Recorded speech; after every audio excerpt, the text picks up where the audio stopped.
listening to Q&A on the Talk of the Quad Cities KQNA. Once again, here's your host, DJ Phone. And we are back live at 3:22. In case you haven't been in the world on this planet the last few weeks, August 21st, it's going to be a pretty big day, and Adam England is here to talk about it. What's going on that day, Adam?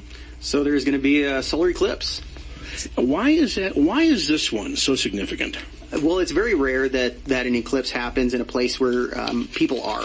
They happen about twice a year somewhere on the planet, but the majority of our planet being ocean, people don't often see that. Or they are only a partial eclipse or an annular eclipse, which only kind of partially obscures the sun. This one is a full solar eclipse that is traversing the majority of our country, which hasn't happened since 1919. Now, in terms of the moon first touching the surface, obviously the image of the sun from what we see, from the time it first touches it to the time it leaves it, about how long roughly? That's going to be about a 3-hour process that we'll have visible here. What about total coverage? Total coverage usually lasts between 2 and 2.5 minutes, depending on where you are in the shadow. Now, here in northern Arizona, we're not going to get the full deal, are we? No, we're off the path of totality a little bit, but we'll have a 75% eclipse. And that's still going to be noticeable, isn't it? Yeah. It's going to darken a chunk of the sun. So you're not going to have the same effects that you would if you were in the path of totality as far as nature observes, but you will still have some observable variances. And you should see that about what time of day Monday? The most time that we'll have coverage, the 76% coverage will be at 10:32 a.m. local time. And you have a major event going in Prescott Valley. Tell us about that. We do. So from 9 a.m. to noon at the Prescott Valley Civic Amphitheater there by the library. The big green space amphitheater, We're going to have an event where the public is fully welcome to come. It's free. We're hosting a lot of students, K through 12 students, and we're going to be having telescopes from the Prescott Astronomy Club volunteers that you can come and look through.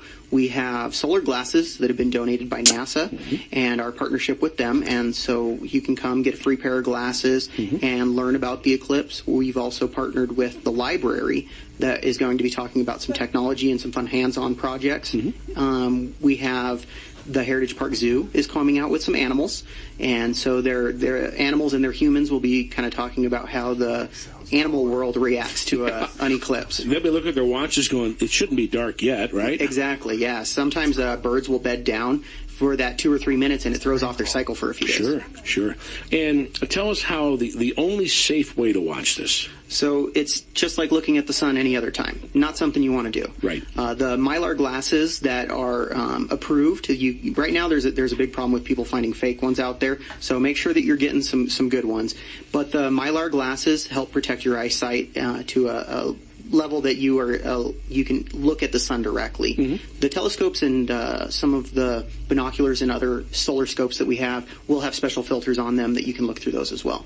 What is this ballooning project that's going on at ERAU for this event? Yeah, so another project that our club is involved in with Embry-Riddle University is a high-altitude weather balloon launch, and they're launching from Glendo State Park in Wyoming.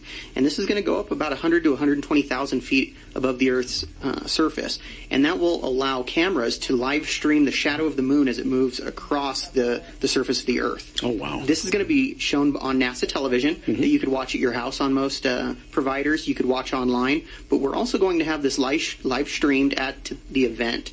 The large screen that the town of Prescott Valley uses for their movies under the stars, they've allowed us to project on that day, and that will be on the stage. I hate to even ask this, but what if it's a cloudy day? We hope that it won't be. Yeah. We hope that it won't That's all you can do, too, right? Yeah. Right now, the weather's looking like it should be decent. And for those people who have, and especially for municipal systems like traffic signals, things like this, anything that's triggered with photocells, automated light systems, will they be affected? Yeah, they could see a drop in power, especially in that direct path of totality for a short time. And when you look at just a small, maybe a gate or something that has a small solar panel, a calculator, it won't really affect it too much.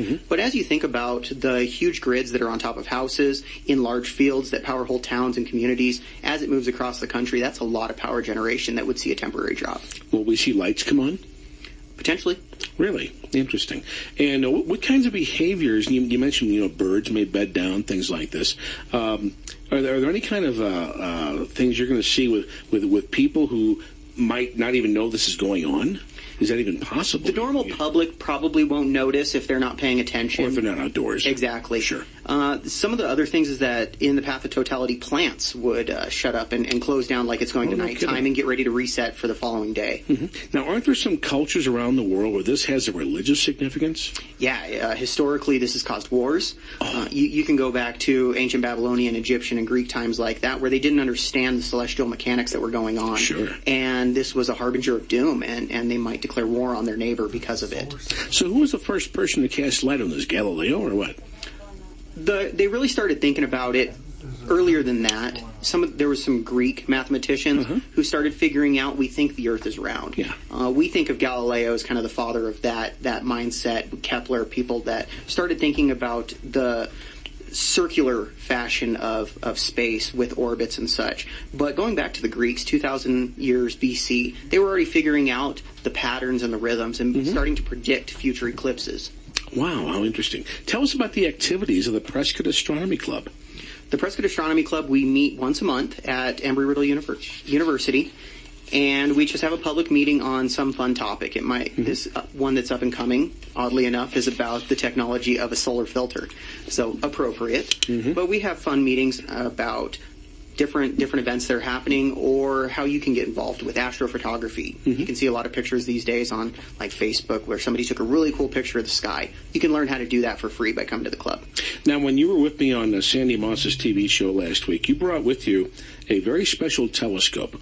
Describe what that was all about. So some of our telescopes have electrical components that are able to follow the sun without any human intervention, and they can follow the path of the stars. They also have the appropriate filters on them that you can look through safely without worrying about your eyes. Do these filters change with the amount of light being introduced to it? Essentially, yeah. The one that we saw was a Mylar filter, similar to a Mylar balloon that you would get for a child's birthday at the grocery store.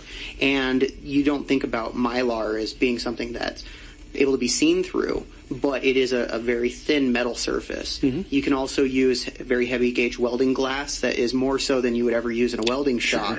And so some of those other things are able to obfuscate the sun's light enough that you can safely look at it. Can we say obfuscate on the radio?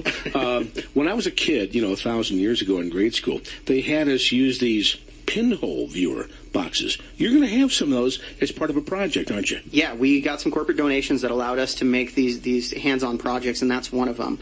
You can make a pinhole viewer just by taking a dark piece of paper or cardboard, punching a very thin hole in it, and setting that up higher. Another sheet, or even just using the ground down below, will amplify that image, that shadow that you're seeing, and you'll start to see the curvature of the moon eclipsing the sun. There's something in Santa Monica, California. I think it's called Camera Obscura. You ever hear of that? I have not. It works on that same principle. It's a public thing you can go to. I've never been inside, but that's what it sounds like pretty much. So take me back to your first, how old were you when you first got interested in astronomy? My mom will tell you that she remembers when I was very young, 6, 7 years old, waking her up to go look at the meteor showers and lay on the trampoline for a couple hours at night, 2 a.m. And so I really got into that. But it was really when I looked through just a basic small backyard telescope and saw the rings of Saturn. And you see that dark spot between the planet and the rings and think, wow, the Earth would fit in there. Isn't that amazing? And it really puts everything in scale and perspective. We have a lady working here whose husband writes novels, and he has written a series of books called The Telescope Travelers. And it's about kids who discover a telescope that will transport you to whatever you're looking at. Wouldn't that be every kid's dream? What a technology. Oh, I wouldn't be surprised if that doesn't happen one of these days. Someday. Yeah. Something between Star Trek and Willy Wonka. Exactly. So really, the sky is the limit with the astronomy club, isn't it? Do your members ever get upset when somebody says, oh, yeah, astrology? No, it's astronomy! They are different studies, but it's a very common occurrence. Don't ask me my sign! Right? Indeed. Well, anyway, this is going to be a big event coming up. You're expecting roughly how many people? Right now, we have no idea.